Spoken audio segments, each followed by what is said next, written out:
ஆனால் திருச்சியிலேருந்து விஜய் வந்து தன்னுடைய பிரச்சாரத்தை இதே ஊரில் உங்கள் ஊர்லேருந்து இதே இடத்துலேருந்து தொடங்கிருக்காரு. நீங்கள் என்ன எப்படின்னு பார்க்குறீங்க? இதை நம்ம ரொம்ப வரவேற்கணும் சார். ஏன்னா திருச்சி வந்து ஒரு அருமையான ஒரு பிளேஸு. எப்போவுமே யார் வந்து அரசியல் பண்ணாலும் திருச்சியில் வந்து நல்லா அவங்களுக்கு அமோகமாக இருக்கும். நல்லபடியாக ஒரு மாற்றமும் எங்களுக்கு நாங்கள் எதிர்பார்க்குறோம். அதனால் அவர் வர வந்து நாங்கள் வரவேற்கிறோம். அருமையாக இருக்கும். அது ஒன்றும் பிரச்சனை இல்லை. மக்களுக்காக செய்வார், நம்பிக்கையாக இருக்கும். ரைட்டு. எந்த அளவுக்கு நான் எதிர்பார்க்குறீங்க விஜய் வருகையை?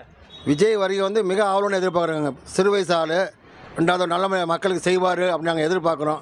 இப்போ இருக்க அரசியல்வாதிகளாம் அவங்கவுங்க சௌரியத்தை பார்த்துட்டு இருக்காங்க. இவர் வந்து புதுசாக வர்றதுனால நல்லது செய்வார் அப்படின்னு ஒரு நம்பிக்கையாக இருக்கும். நாங்கள் எதிர்பார்க்குறோம், வரவேற்கிறோம். நிறைய பேர் இப்போ எதிர்ப்பு தெரிவிக்கிறாங்க காவல்துறையெல்லாம் கூட. அதெல்லாம் மீறி துணிஞ்சு அவர் வரன்னு முடிவில் இருக்காரு. எப்படி பார்க்குறீங்க இந்த துணிஞ்ச செயலை? எப்படி பார்க்குறீங்க? துணியை வந்து நம்ம வரவேற்கிறோம் சார். ஏன்னா இது மாதிரி ஒரு துணிச்சல் இருந்தால் தான் வந்து நம்ம அரசியல் ஃபீல்டு பண்ண முடியும், மக்களுக்கு எதிர்த்து போராட முடியும். அதனால் அவங்க வந்து இப்போ அதிகாரிகள் ஏன் பயப்படுறாங்கன்னா பாதுகாப்பு கொடுக்க முடியாதுன்னு பயப்படுறாங்க. அதை மீறி ஒரு வராருனாக்கா அதெல்லாம் ஜெயிச்சிருவார். அதெல்லாம் ஒன்றும் தப்பு கிடையாது. நல்ல செய்வார். அது ஒரு மாற்று கருத்தே இல்லை.